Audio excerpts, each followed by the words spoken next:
uma linha de raciocínio com vocês. Já quero adiantar que eu li o capítulo desse livro, não sei quantos adquiriram o livro, né, de Pecados Intocáveis, que fala sobre ansiedade e frustração. Mas eu vou me basear mais neste livro aqui. Organize suas emoções, da editora Fiel, do Alasdair Rose e o Winston Smith. É um livro muito interessante para quem quer trabalhar, quer pensar nessa área, né? E eu vou trabalhar com vocês uma construção no lista das emoções, né? Se a gente chega direto lá na ansiedade e na frustração, a gente fica assim, com uma coisa isolada. Então, nós precisamos entender o que são as emoções, para que elas servem, tá certo? E aí a gente vai trabalhar, focar nessa questão da ansiedade e da frustração, certo? Então, se você tiver um questionamento, se você tiver uma dúvida, se alguma coisa, levanta a mão. Não vá embora. Se eu souber, eu vou te responder. Se eu não souber, eu posso me comprometer a pesquisar, talvez a buscar mais e a te mandar essa resposta no pessoal. Tá bom? Vamos caminhar assim, porque eu acredito de verdade. Agora tem que botar longe, porque eu falo alto. Então, o que acontece? Nós precisamos entender que Deus não desperdiça nada, absolutamente nada, para que Ele seja honrado através da nossa língua. Então, nós vamos descobrir algumas coisas disso nessa noite. Eu desejo que apenas que a gente descubra, né? E o meu desejo não é que vocês saiam sabendo mais sobre emoções. Meu desejo é que a gente saia daqui mais perto de Jesus, entendendo formas de nos parecermos mais com o Senhor Jesus. Está bem? Muito bem. Então eu quero começar pedindo que você abra a sua Bíblia em Mateus 11.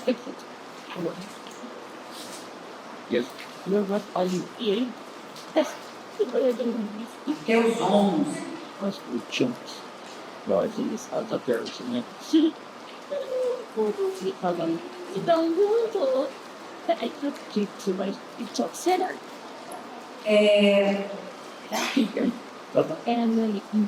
Jesus falando a partir do versículo 27. Todas as coisas me foram entregues por meu Pai. Ninguém conhece o Filho a não ser o Pai, e ninguém conhece o Pai a não ser o Filho, e aqueles a quem o Filho quiser revelar. Venham a mim, todos os que estão cansados e sobrecarregados, e eu lhes darei descanso. Tomem sobre vocês o meu jugo e aprendam de mim, pois sou manso e humilde de coração, e vocês encontrarão descanso para as suas almas, pois o meu jugo é suave e o meu fardo é leve. Você sabe o que significa jugo? É a ideia daquilo que vai no boi. Mas nesse contexto aqui que Jesus está falando, nesse contexto, jugo é a ideia de como viver a lei. Então, os rabinos, eles tinham um jeito de interpretar a lei e um jeito de ensinar como a lei deveria ser vivida na prática. Por isso Jesus fala, né, que eles colocam sobre vocês um jugo que eles mesmos não carregam. Então vocês têm que fazer isso, vocês têm que fazer aquilo, vocês têm que fazer aquilo. Então é uma lista interminável. E aí nessa condição Jesus fala assim, olha, venham a mim todos os que estão cansados e sobrecarregados, e eu vos aliviarei. E aí diz, eu também tenho jugo. O mestre da lei tinha, o que era o jugo? Era o jeito dele interpretar a lei, de como a lei deveria ser praticada. Tá? Então ele tinha os seus seguidores, isso era o jugo. Então cada mestre tinha o seu jugo. Jesus diz assim, eu também tenho um jugo. Eu também tenho um jeito de interpretar a lei.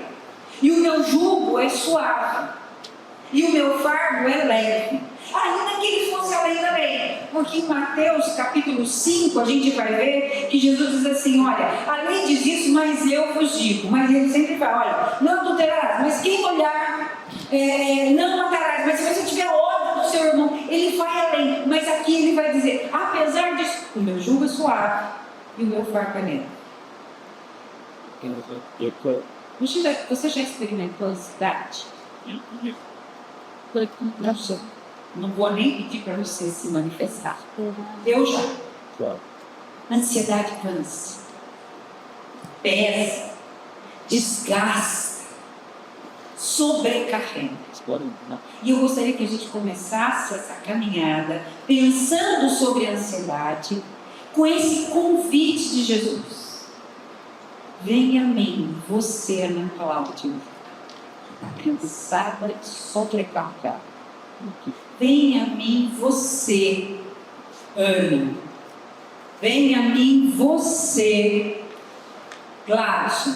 Venha a mim, você. Porque está cansado, sobrecarregado. Cansado e sobrecarregado. Pai querido, queremos nesse tempo ouvir a tua voz. Porque só o Senhor tem palavras de vida eterna. Só o Senhor tem caminhos de vida.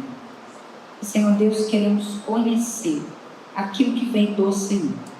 Que aquilo, Senhor, que não vier do Senhor, o Senhor não nos permita ouvir. Mas que aquilo que vier do Senhor encontre lugar nas nossas mentes, nos nossos corações. E que a gente escolha de verdade te obedecer. Em nome do Senhor Jesus, o nosso Salvador. Amém. Muito bem. Conseguiu aqui? Ou da cachorro? Então, o que são as emoções? O que são emoções? É uma pergunta de verdade, gente. Vamos lá. O que são emoções?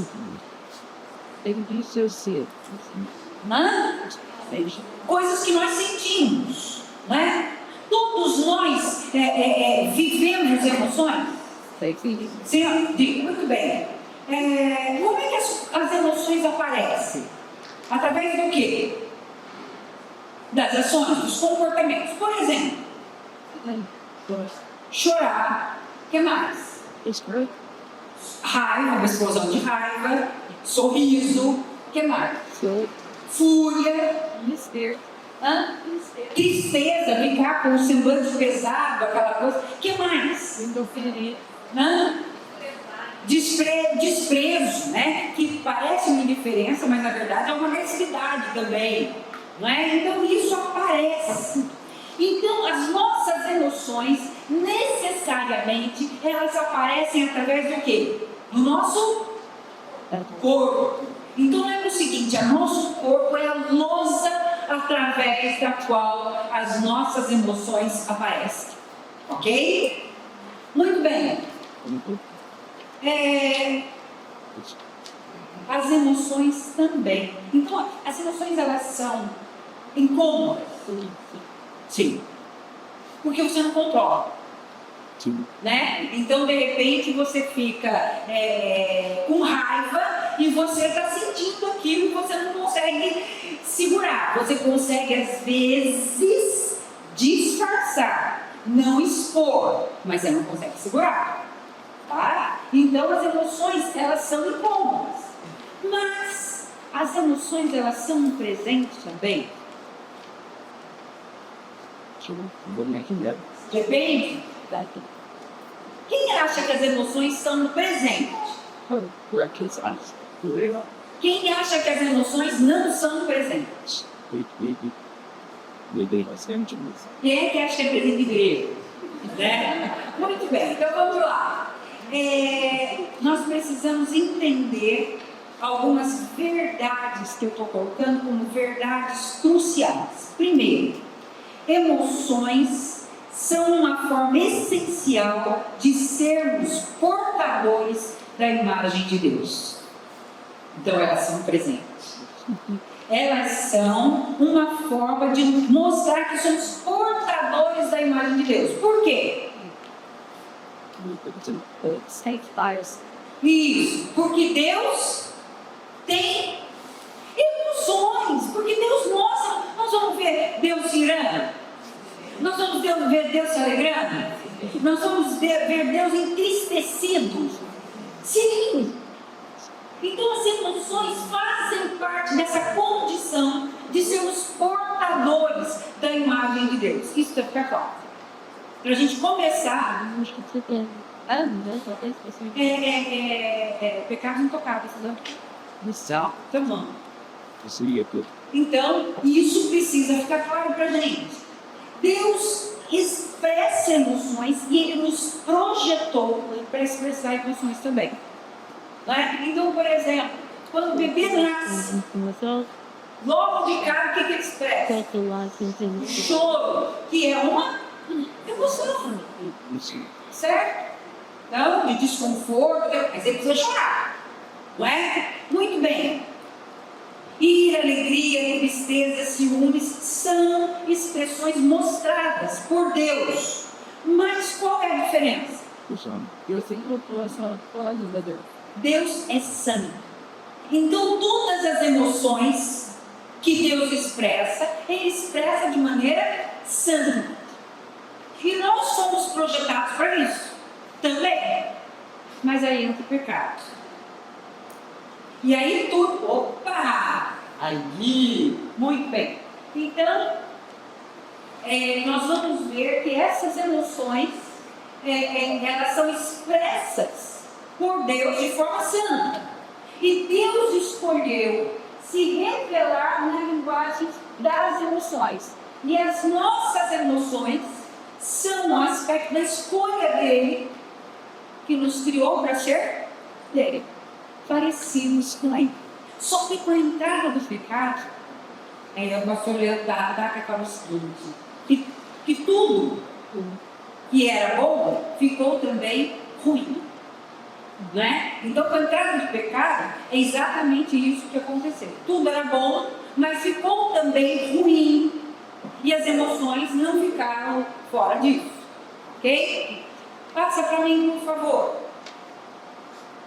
Jesus dá o exemplo como imagem perfeita. Então Jesus mostra emoções, e a gente vai ver, e tendo compaixão, e tendo misericórdia, e olhando Jesus, e se indignando Jesus. Você vai ver Jesus mostrando emoções. Qual é a grande questão, o diferencial de Jesus com relação às emoções? Explica para mim. Isso é fundamental. Explica aí, por favor. Isso. Jesus amava o que o Pai amava e odiava o que o Pai odiava.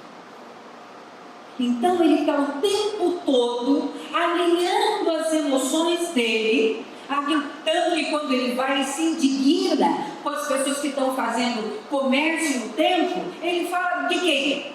Estão tornando um lugar de comércio a casa do meu Pai. Tá? Então é essa a questão. Passa para mim. Então emoções são oportunidades. Oportunidade de quê? De melhorar. Melhorar o quê?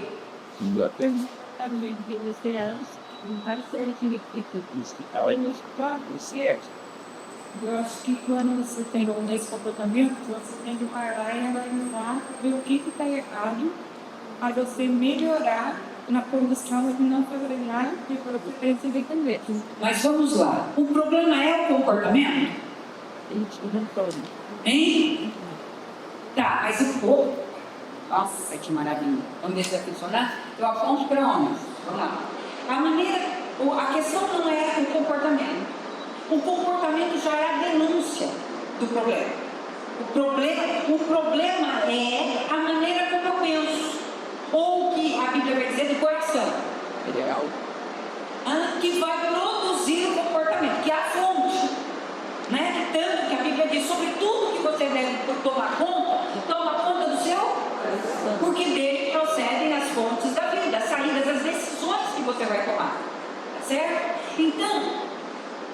nós vamos ver aqui que a maneira como eu vejo e reajo às minhas emoções é importantíssima para o meu relacionamento com Deus. Por exemplo, eu já perguntei isso aqui nessa igreja. Você dirige? O seu jeito de dirigir tem a ver com o seu relacionamento com Deus? Porque tudo o que envolve a minha vida, se eu fui alcançada, vai ter necessariamente um domínio, um jeito de pensar. Ou eu penso o que todo mundo pensa, não é? Então, o que a Bíblia diz do mundo, ou eu penso do jeito que a Bíblia pensa. Então, quando, por exemplo, o cara me fecha no trânsito e eu vou revidar, eu estou tendo um tipo de linha de pensamento.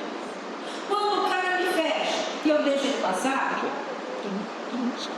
é um outro tipo de pensamento. A minha reação é o resultado daquilo como eu penso.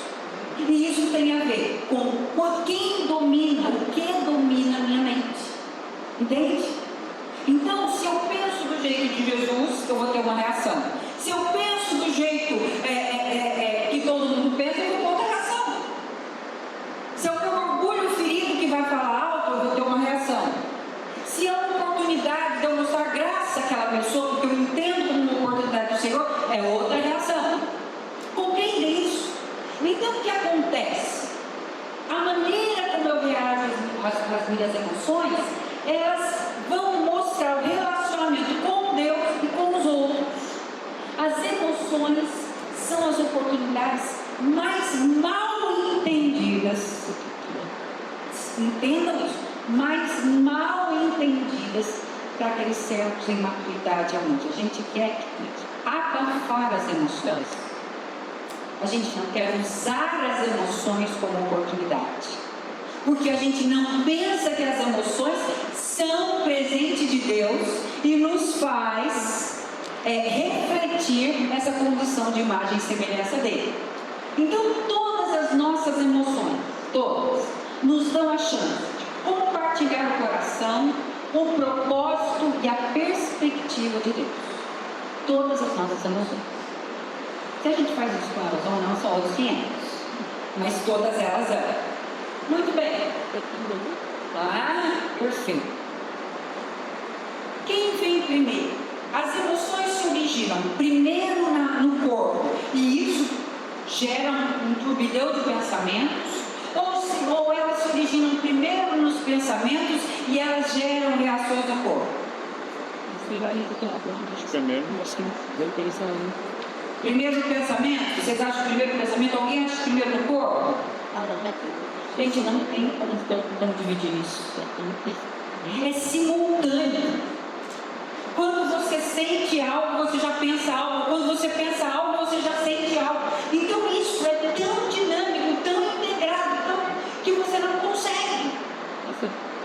Às vezes você sente coisas, você fala assim, não estava acontecendo nada. E você sente ou um bem-estar ou um mal-estar.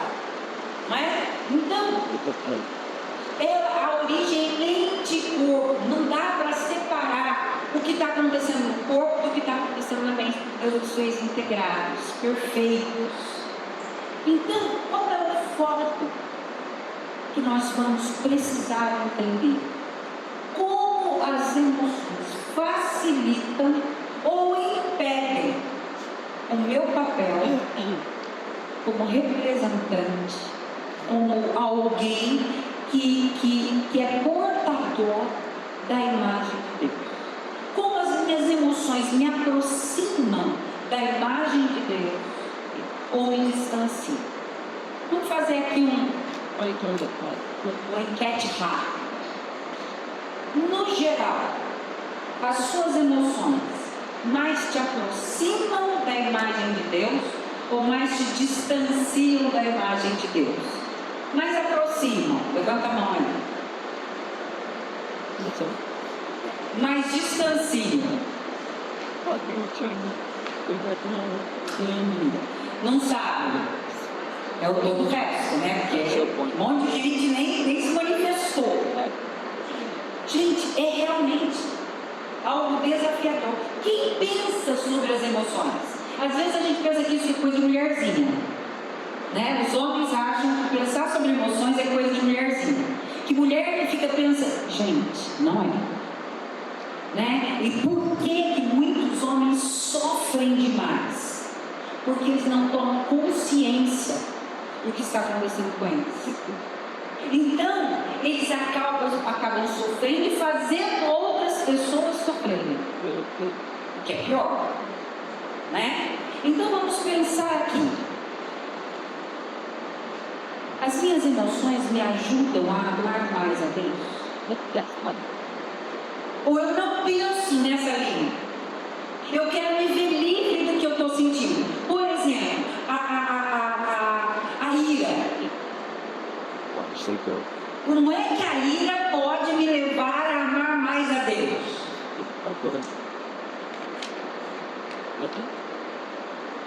A gente quer se ver livre. Simplesmente se ver livre. E a gente faz o que com ela?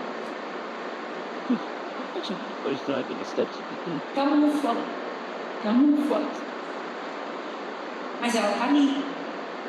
Muito bem. Me ajudam a amar mais os outros. As minhas emoções me ajudam a amar mais os outros. Elas me levam a amar mais as pessoas. Ou elas me levam a me esconder das pessoas? Vamos lá. Primeira coisa que você tem que ter claro: as emoções fluem daquilo que amamos. Por que você fica com raiva? Vou pegar a fechada do trânsito, tá? Porque não tem nada disso, eu nem sei, viu? Se é Deus falando, é você com Deus, não tem nada comigo. Bom, tem o que eu estou falando. O que tem a ver com a fechada do trânsito? Quando eu reajo em revide, essa minha emoção de reagir em revide está contando que o que está, digamos assim, o que eu estou sentindo ameaçado? O meu direito. Ele me contou. A minha posição. Então, isso, né, o alvo flui daquilo que é da minha raiva, vem daquilo que está sendo ameaçado, que é aquilo que eu amo, que eu prezo, que é o meu direito. Não vai me humilhar, orgulho ferido. Não vai me humilhar, não. Que isso vai passar na minha frente? Então, eu amo essa condição, esse meu lugar, e isso faz com que eu reaja de maneira irada. Faz sentido isso para vocês? Faz? Mais ou menos? Por quê? Então, vamos pensar um outro exemplo. Vamos pensar, por exemplo, na questão da ansiedade, né? Que é o nosso tema de hoje. Por exemplo, a questão de uma ansiedade muito grande em relação a, por exemplo, ao que pensam de mim. Certo? Então, quando alguém fala alguma coisa de mim, aquilo me dá um descontrole, aquilo me dá uma angústia. Por quê? A minha imagem é algo que eu amo. E ela está ameaçada. Então, a minha emoção, todas as emoções fluem daquilo que amamos. Isso tem que estar na sua cabeça, tá? Aqui, pô. Qual é o alvo? Não é o que normalmente a gente vive, mas qual é o alvo? Amarmos o que Deus ama. Então, de repente, na questão, por exemplo, de estarem falando mal de mim. Peraí, eu estou amando mais a minha imagem, e aí eu saio, descontrolo. Mas Deus está preocupado com a minha imagem? A minha imagem? Ou com a imagem dele? E aí? Como é que eu... E eu estou preocupada com a minha. Entendeu? Aí eu desvio a tal do negócio. Por exemplo, vamos pegar o trânsito, né? Isso aqui, né? Vou pegar o trânsito. O que acontece? Deus está preocupado com se eu fiquei para trás. Deus está preocupado se se o meu lugar, se tomaram o meu lugar, se levaram vantagem sobre mim. Ou Ele está preocupado em que eu mostre graça? Entendeu? Então o que acontece? O que eu amo está ameaçado. Então as nossas emoções fluem daquilo que amamos. E aí eu quero te desafiar, coisas que você vai ter que fazer depois. Quando você vive as emoções, eu vou me ater aqui no meu quadrado, que é a ansiedade. Quando você sente a ansiedade, você precisa perceber o que você teme.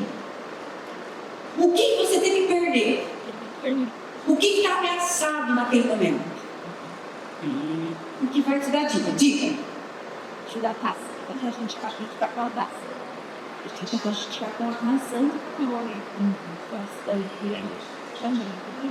então, a minha razão, né? Então, aquilo que eu penso fica mais importante, e aí muitas vezes eu descompenso, porque, por exemplo, ainda que eu esteja com a razão, quando eu explodo, eu perdi a razão. Por quê?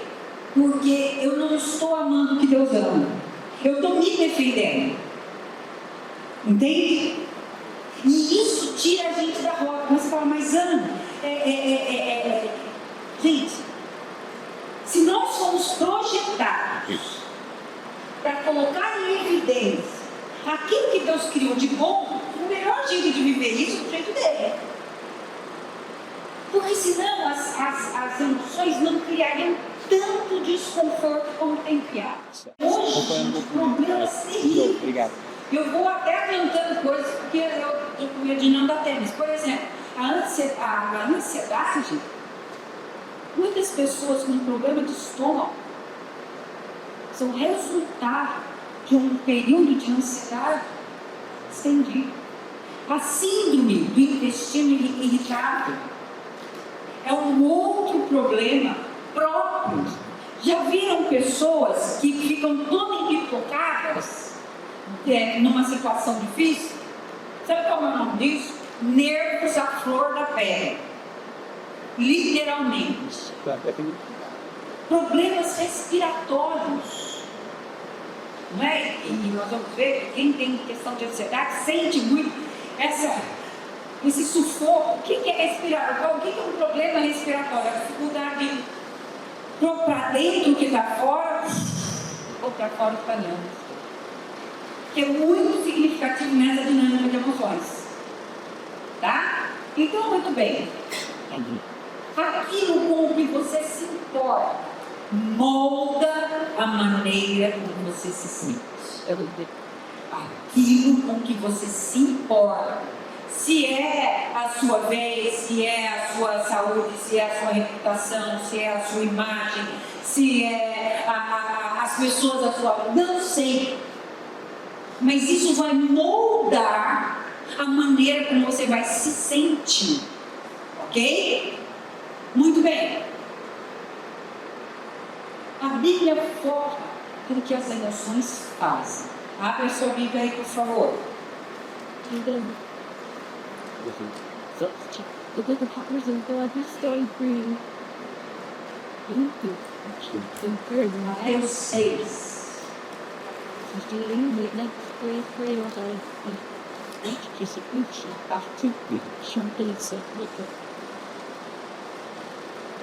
Portanto, eu lhes digo, não se preocupem com a sua própria vida, quanto ao que comer ou beber, nem com o seu próprio corpo, quanto ao que vestir.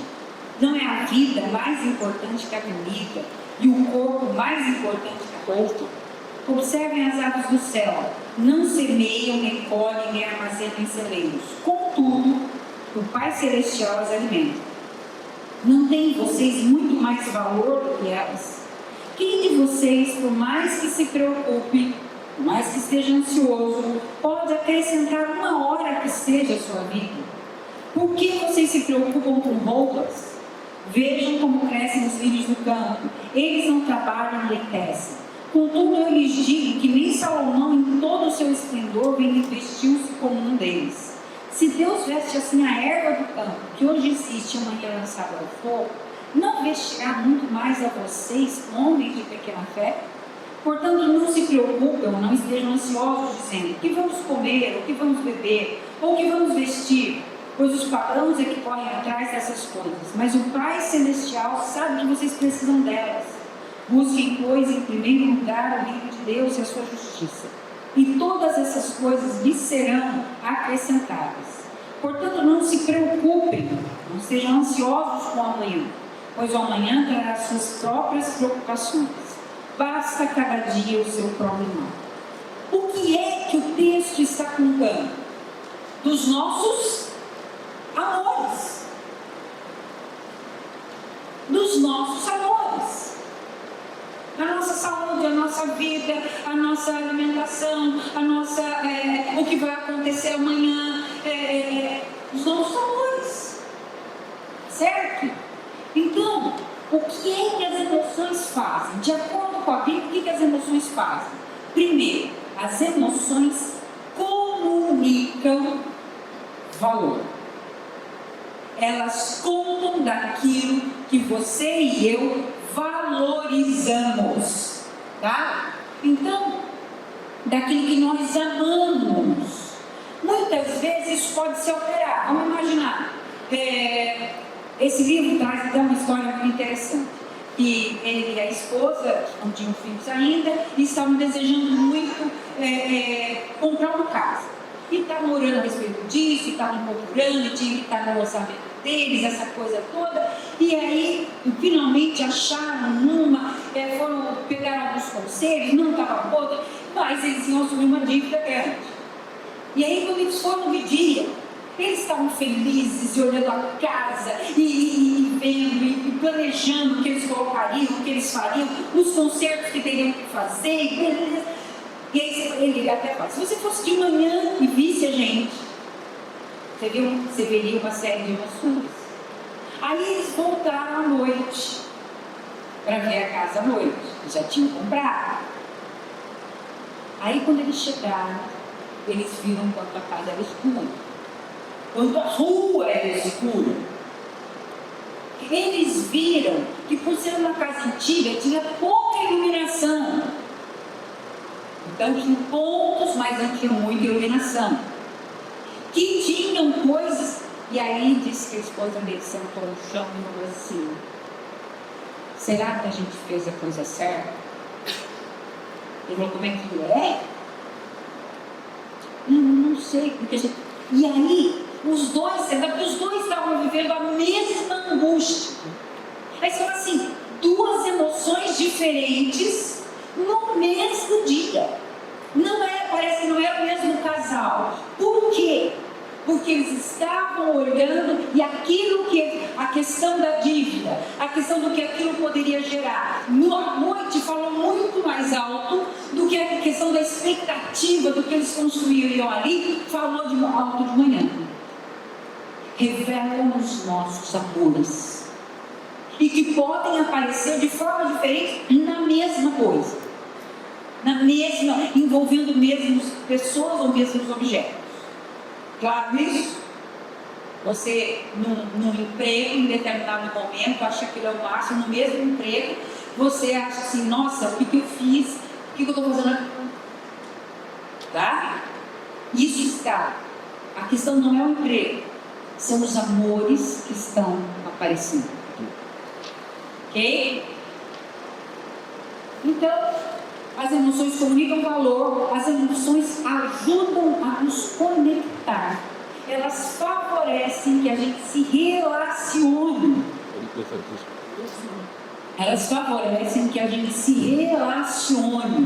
Então, a gente vai ver, por exemplo, a questão de Jesus com Marta e Maria na morte de Lázaro. Gente, vocês já pararam para pensar Que Jesus sabia, eu sempre bato nessa tecla porque isso me impressiona. Jesus sabia o que ele ia fazer. Ele foi depois porque ele queria mostrar esse sinal. Mas quando ele chega e encontra com Marta e Maria, sofrendo, chorando a perda do irmão, o que é que Jesus faz?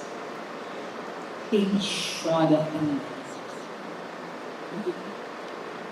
E eu sempre penso que não é uma live minha, né, Cid? Nossa, caiu no cisco. Não. Eu imagino que Jesus chegou, botou a mão do lado e chorou, sabe? Chorou. Vendo a miséria, o estrago, a morte como inimiga, a situação que eles estavam vivendo. E isso nos conecta, isso nos aproxima. A questão das emoções, quando nós partilhamos emoções, isso nos aproxima. Isso aprofunda o nosso relacionamento. Mas muitas vezes nós não falamos disso. Não falamos daquilo que dói.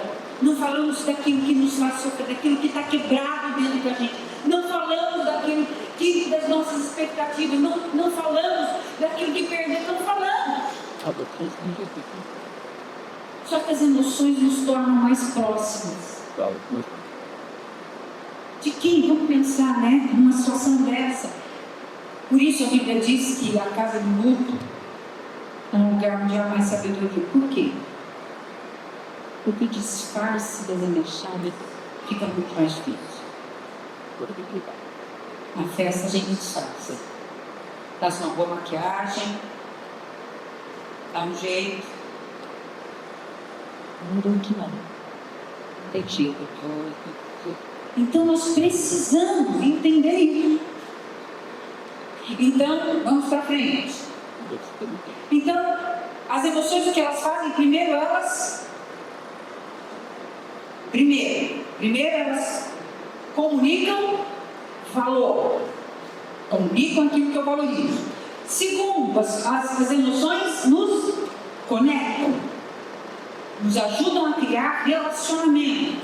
E as emoções, elas motivam. Elas nos dão pique. Então, por exemplo, alguém com medo. Uma vez eu estava andando em volta do Sesc e veio eu estava ouvindo uma mensagem acima da minha mediocridade. Aí o camarada me aborda, daí, já vem pegando as coisas, não sei o quê. Eu, toma. E ele tinha um rapaz atrás, aí ele foi lá. Gente, eu nunca tive tanta disposição para correr. Ele virou, eu saí. E aí eu falei, nossa, ele corre. E pra quê? Porque eu estava com medo, óbvio. Então, a emoção, ela faz com que, por exemplo, alguém preocupado, que normalmente dorme feito pedra, faz o quê? Passa a noite? Acorda. Elas nos dão pique, elas nos dão energia, as emoções nos dão energia, tá certo? Ou elas tiram nossa energia. Você está com alguma coisa muito importante para resolver, você sente um cansaço, você sente um sono, você sente uma moleza, e parece que você tem que fazer, você tem que se preparar, mas aquilo, né? Então, as emoções motivam. E as emoções são expressão de adoração.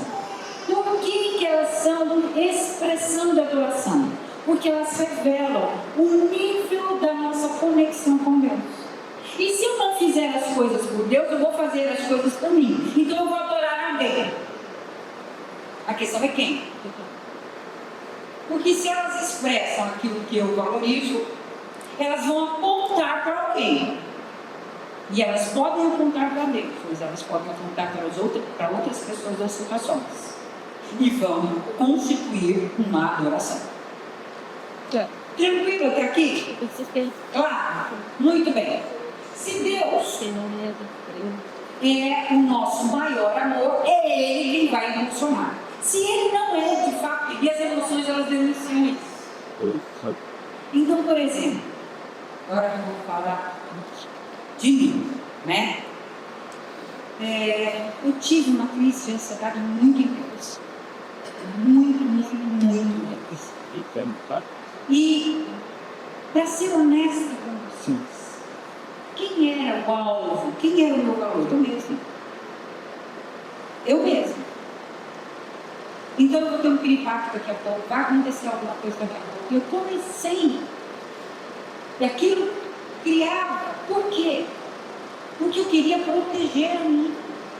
E isso mostrava que naquele momento eu não corri para o Senhor, eu ficava tentando achar saídas.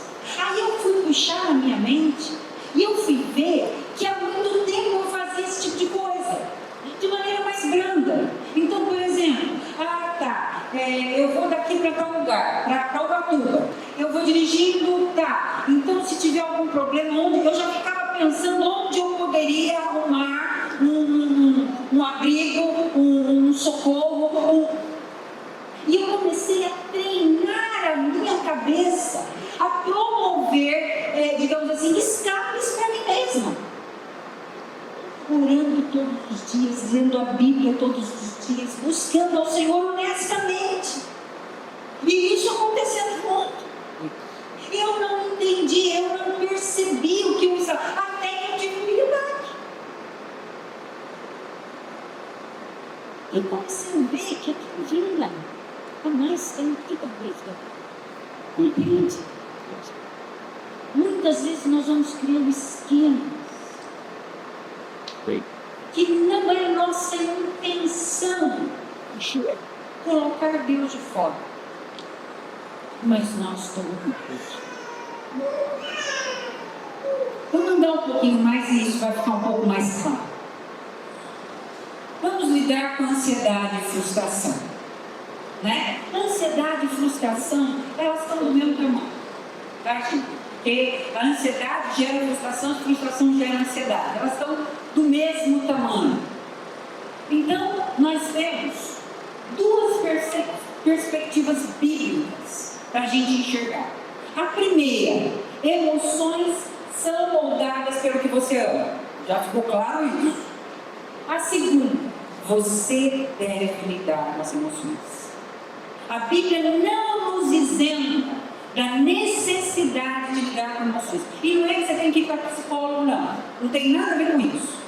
Você precisa lidar com as emoções à luz da palavra, à luz de quem criou as emoções. Ok? Então vamos definir a ansiedade. A ansiedade vem de um termo grego anshem, que quer dizer sufoco. A sensação de estar sendo estrangulado, está sendo partido ao meio. Alguém disse, e eu acho que é muito pertinente essa compreensão, é a ideia que você está sendo engolido vivo pelas suas emoções. Se você já teve uma crise de ansiedade, você sabe que é assim. É um negócio assim que você acha que não vai dar conta, não é? Então, outras palavras que fazem parte do mesmo conceito, do conceito de ansiedade. Inquieto, preocupado, nervoso, tenso, irritado, aterrorizado, assombrado, em pânico. Tudo isso faz parte de ansiedade. Todas essas sensações. E aí, nesse livro dos pecados intocáveis, ele começa falando que ele fez uma pesquisa no Novo Testamento sobre alguns preceitos que eles foram ensinados, principalmente com exemplos. E ele faz um ranking. E em terceiro lugar aparece a questão de confiar em Deus. Então vamos pensar aqui. Aparecem 13 vezes como traço de caráter cristão o confiar em Deus. Então, a ansiedade é o quê? Não confiar. Porque eu vou tentar dar um jeito, né? Eu vou viver aquilo do jeito errado, eu vivo aquilo tentando dar um jeito de resolver a minha situação. Sendo assim, eu não estou confiável. Sendo assim, isso é pecado.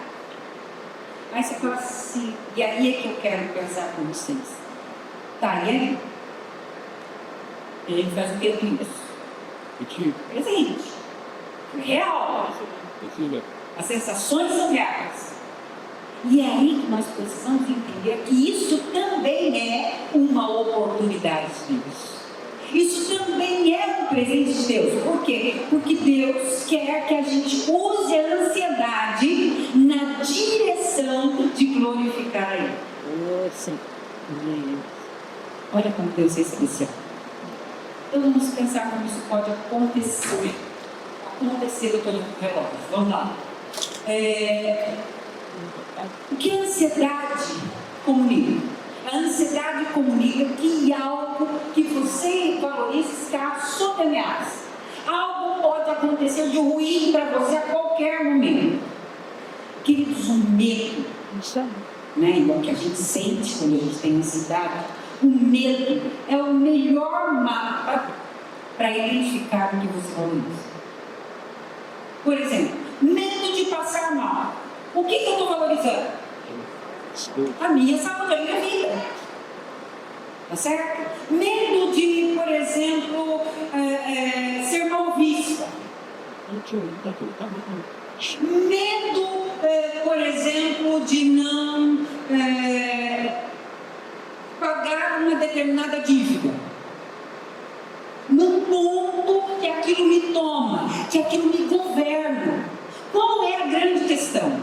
Quando você está tomado pela ansiedade, é a ansiedade que governa você. É a ansiedade que dirige você. É ela que se torna o Senhor. Quem já ouviu isso? Salve. Que sim? Não é? Então, saúde, riqueza, aceitação, conforto, imagem, notas altas, vencer um jogo, casar, ter filhos, ser bem vista num determinado lugar, tudo isso vai nos envolvendo.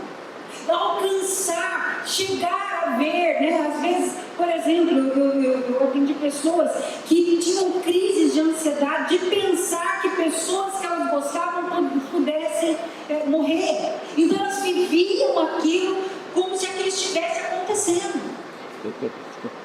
Entende? A expectativa de se eu vou chegar ou não vou chegar, e tudo isso vai nos tomando, e aquilo se torna a nossa realidade.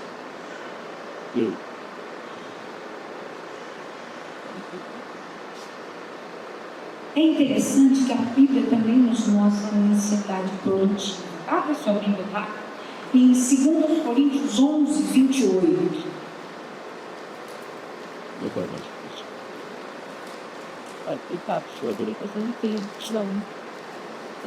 E eu nunca tinha visto isso. Eu estudando para estar aqui, Paulo falando para eles, né? Além disso, enfrento diariamente uma pressão interior. Isso é conhecido para quem tem ansiedade? Pressão interior, a saber, a minha preocupação com todas as igrejas. Então, o que é isso? Ele sentia uma pressão, tinha, pelo cuidado que ele tinha com as igrejas do Senhor. Então, o que é isso? Esse é um medo que leva a pessoa diretamente a quem? A Deus. A Deus. E essa é a questão. Por isso eu preciso saber o que eu amo. De verdade. Até para eu poder levar a Deus. Senhor, quantas vezes eu falei, Senhor, eu amo o Senhor, mas eu não amo o Senhor. Honestamente, o Senhor sabe pelo que eu estou vivendo, que eu não estou amando o Senhor mais do que eu amo a minha vida. Eu estou amando muito mais a minha vida do que o Senhor. Me ajuda. Porque minha vida só vai valer a pena se eu amar mais o Senhor. Mas eu estou amando mais a minha. Honestamente. Então, quando a gente mapeia os nossos valores, os nossos tesouros, nós temos como colocá-los direcionados na direção certa. Compreendem? E isso precisa nos animar, queridos, porque isso é solução, é caminho de vida. Então, aqui é compatível com a fé dele e até movido por essa fé. É esse aperto que ele sente. Flui o amor de Deus dele por Deus e pelos filhos de Deus, e por isso ele sente aquela pressão. E produtivo.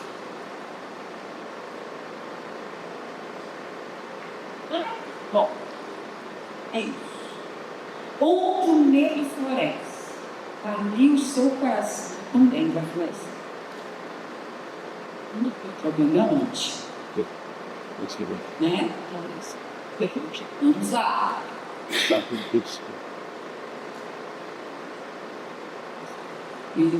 Isso. Como o medo e a ansiedade se relacionam? Nos extremos, lembram que comunicam? Se relacionam.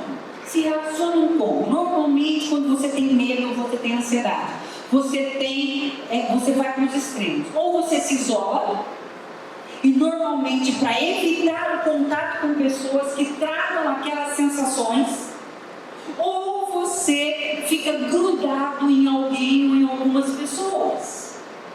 Não é? A nossa tendência é ir para os extremos.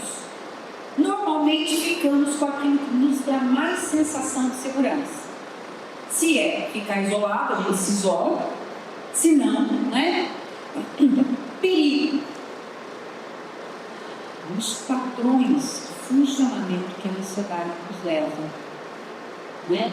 Então, muitas vezes, nós, por exemplo, alguém que tende a se isolar, a pessoa fica isolada.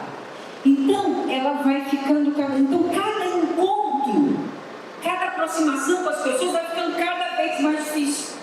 Então, ela vai buscando formas de estar cada vez mais isolada. Por quê? Porque o abismo para enfrentamento do contato fica maior. Ou ela fica junto e ela fica o tempo todo e ela não consegue também ficar sozinha. Porque senão ela se sente absolutamente desamparada. Então, estes extremos, eles podem ser perigosos.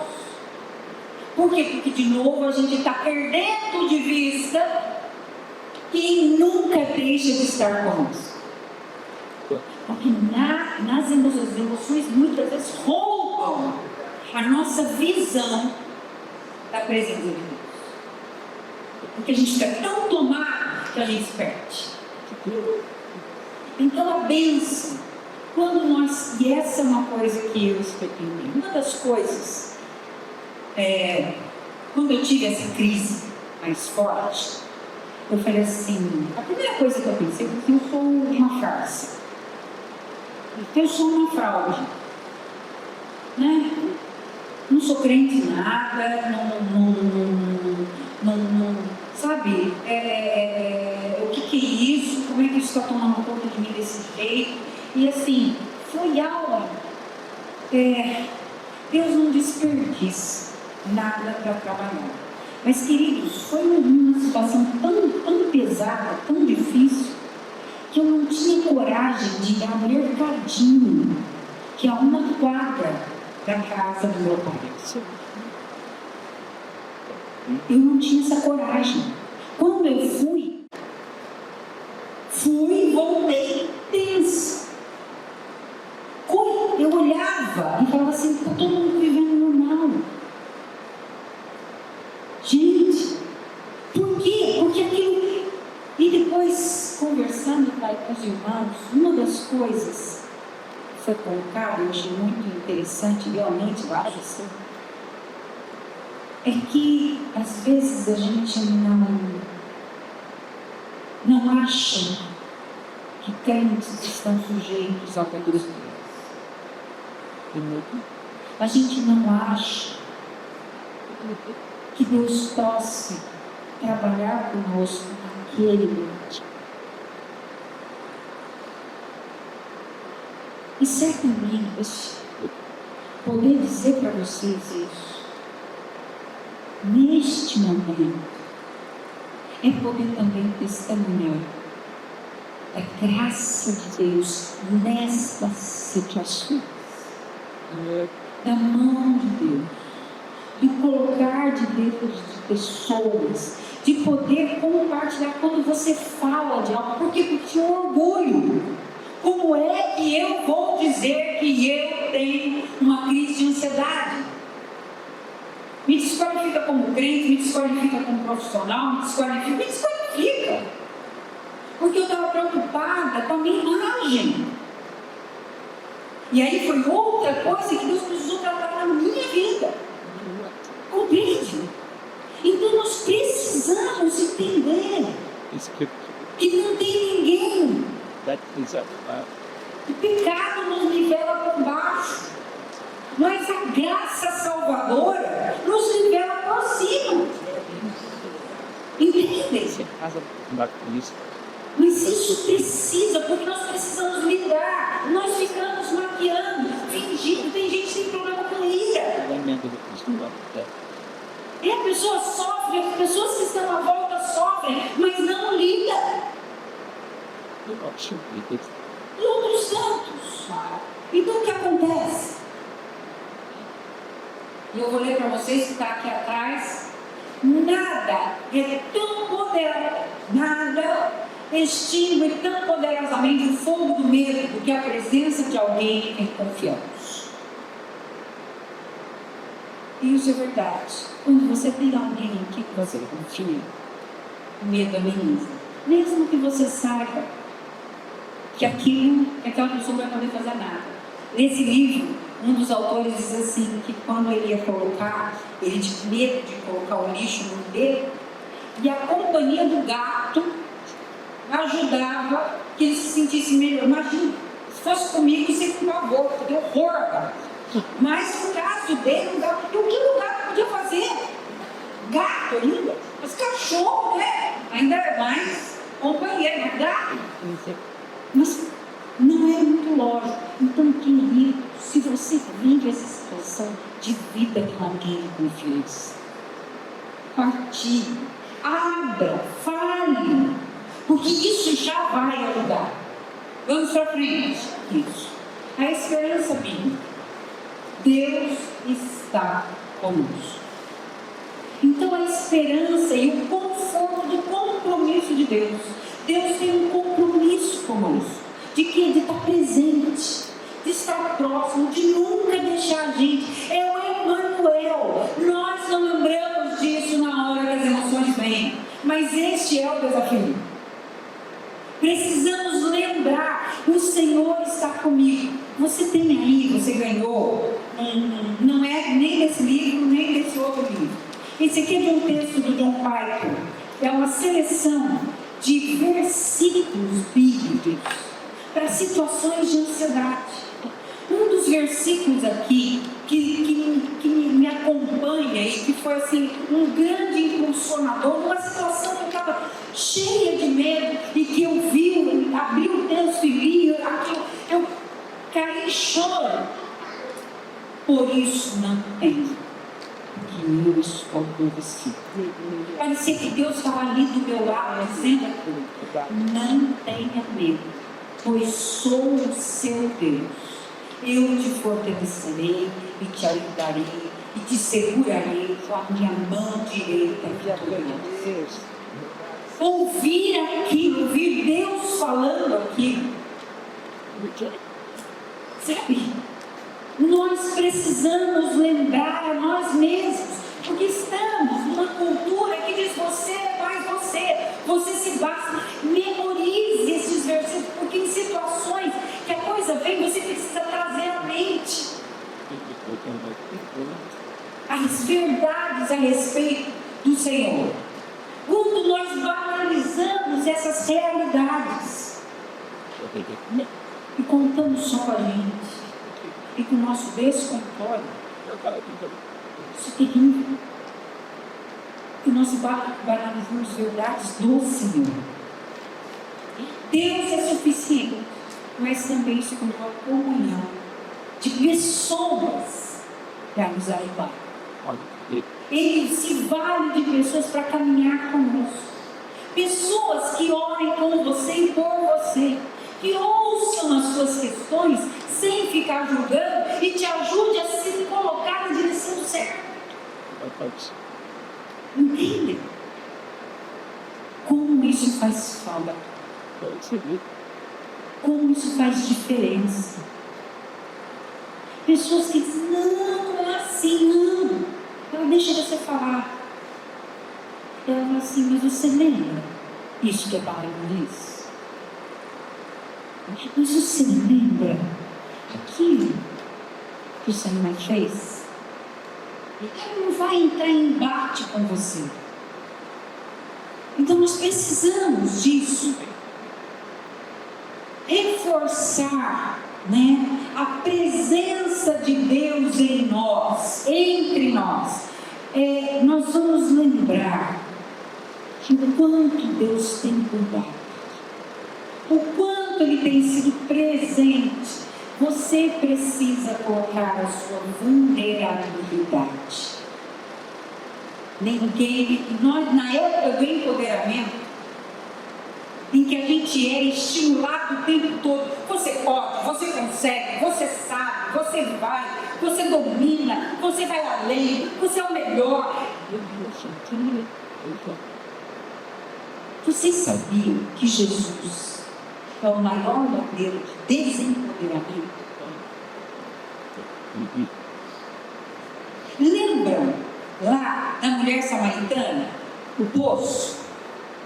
Se Jesus é Deus, Ele fez a água, certo? Então Ele chegou lá e estava com sede. Ele não podia ter providenciado que a água chegasse até Ele. Mas Ele sabia que Ele ia ter um encontro. E Ele espera. Ele chega uma mulher meio-dia. Esse não era o horário das mulheres irem buscar água. Mulheres de família, bem mais cedo. E olha como Jesus começa. Me dá uma vontade.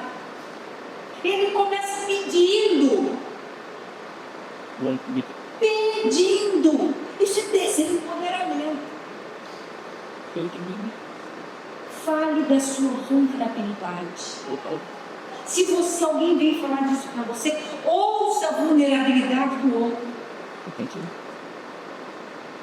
Algumas pessoas a gente seleciona. Essa sim pode ter problema, mas essa não vai.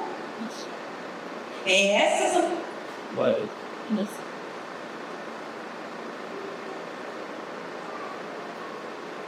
Eu bati. Tá, isso. A testemunha. Estamos todos sujeitos às mesmas coisas, mas somos todos alvos da mesma graça, do mesmo cuidado. Para frente.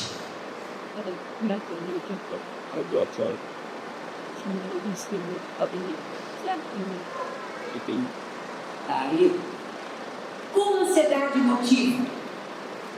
A buscar controle, segurança e certeza. Segurança, controle e certeza são coisas importantes? Sim, nós precisamos buscar quando estamos em perigo. A grande questão é quando nós tornamos essas coisas a nossa proteção, que é o que eu fiz, que eu acabei de contar para vocês. Eu ficava tentando antecipar a segurança, o controle, as certezas, as providências. Isso é pecado. Por quê? Porque ficou na minha mão, no meu braço, e eu não aguento. Você não aguenta. Então, quando a segurança se torna a nossa esperança, o que vai acontecer? A ansiedade vai bater a porta. Não tem como. Quando a gente busca no nosso braço, implicitamente a gente acuda a Deus, não ser alguém que cuide adequadamente. Então a falta de confiança nos bons planos de Deus para mim se estabelece. E isso vem lá do Éden. Lá no Éden a gente viu o que aconteceu. Olha o que vocês estão perdendo.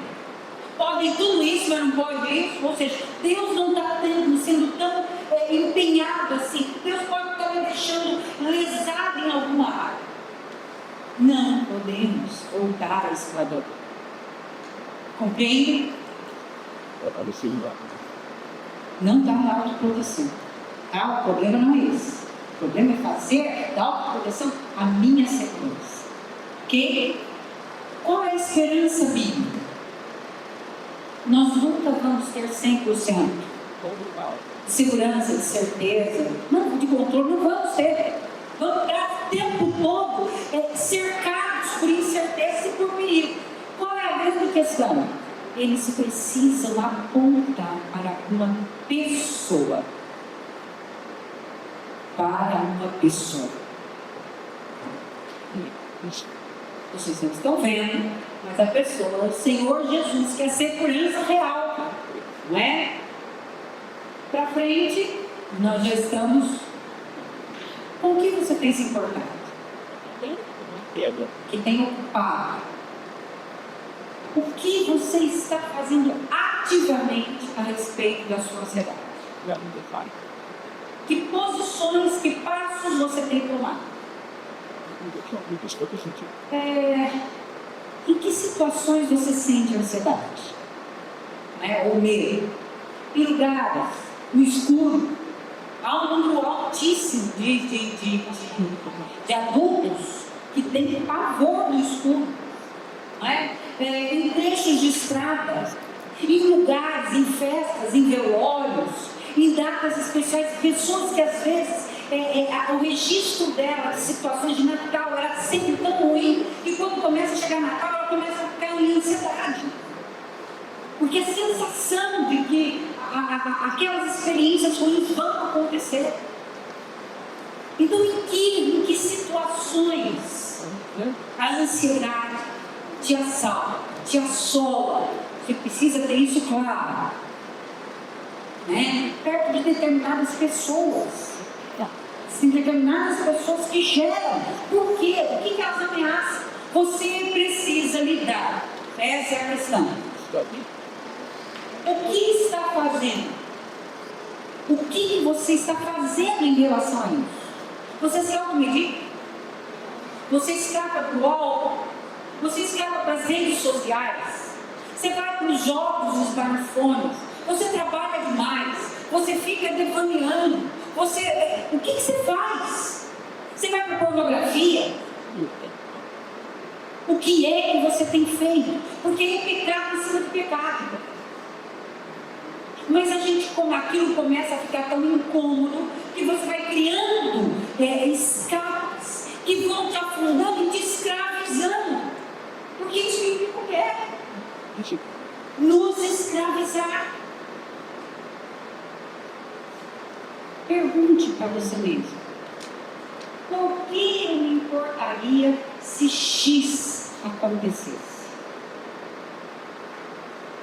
Por quê? Seus medos estão contando algo muito importante. Primeiro, sobre o formato das suas esperanças. Onde você está se agarrando? Sobre o formato dos seus sonhos. E sobre o formato da sua adoração. Os nossos medos contam sobre isso. Eu vou acelerar só para a gente terminar. Dimensione seus medos. Normalmente o medo é um potencializador. Então, já viu alguém com medo de chorar? Não é? A reação, se alguém se tem alguém que tem medo, é assim.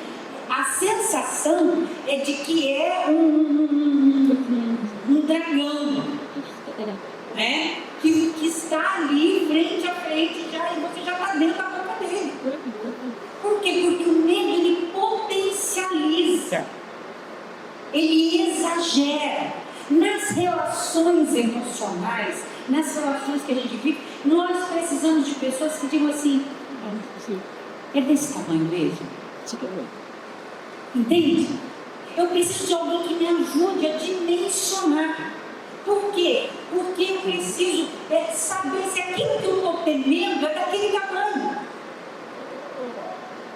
E pessoas podem nos ajudar a isso.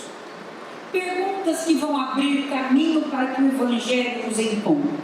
Primeira pergunta: você deveria se importar com essa coisa que está ameaçada em sua vida? Você deveria se importar com isso ou isso aí? Você pode fazer essa mesma pergunta de um outro tipo. Como Deus vê essa situação? Como Deus vê essa minha angústia de passar mal a qualquer momento e ficar desesperado? Como Deus vê isso? Como se não existisse ninguém por mim. Como Deus vê? Segunda pergunta: ainda que você deva valorizar o que você tem que perder, a valorização saudável se tornou uma idolatria venenosa? Porque às vezes algumas coisas, por exemplo, cuidar da própria vida é uma valorização saudável? É. Mas quando isso se torna algo extremo, se tornou uma idolatria venenosa. Entende? Então eu preciso saber. Querer ter uma carreira é bom? É ótimo. Quando isso se torna um sentido da minha vida e eu fico em desespero, porque pode ser que eu não consiga, e isso se torna algo idolatria venenosa. Entende? Medos expõem, né? Os nossos ídolos, mas também expõem as áreas que Deus tem trabalhado, as boas coisas que Deus tem feito na nossa vida.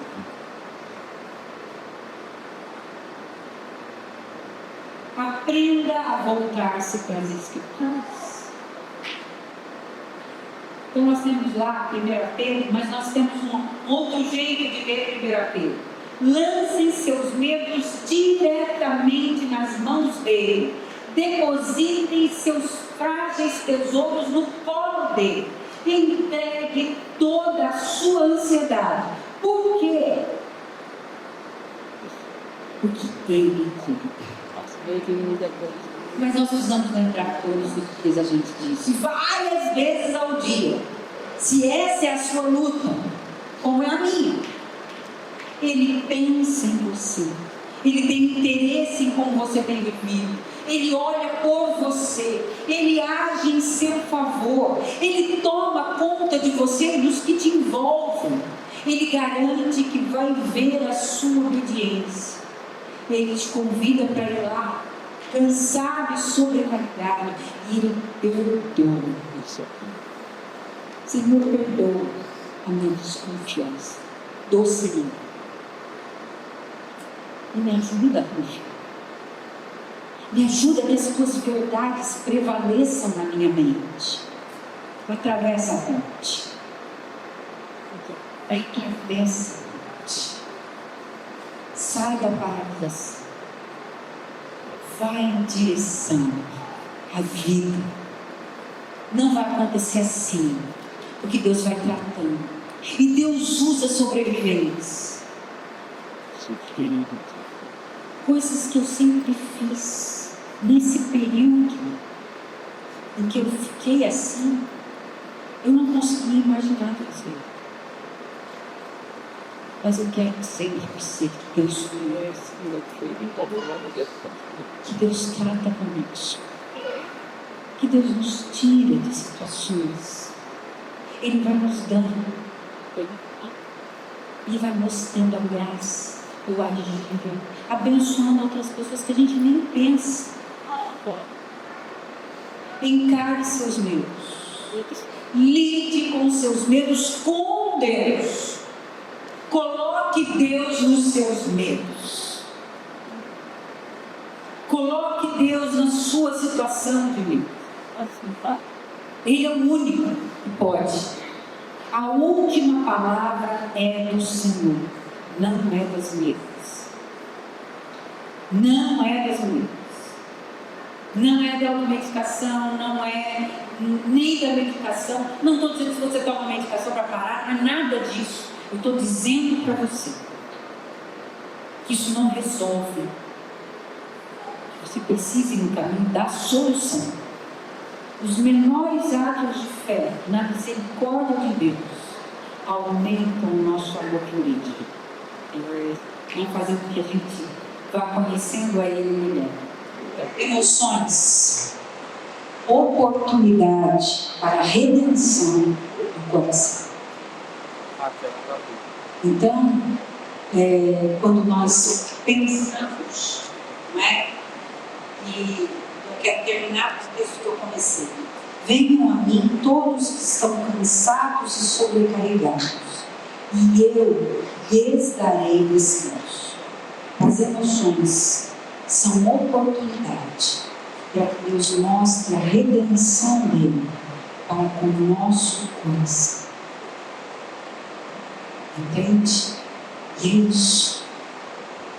Para que a gente possa usar as emoções do jeito que Ele deu para fazermos.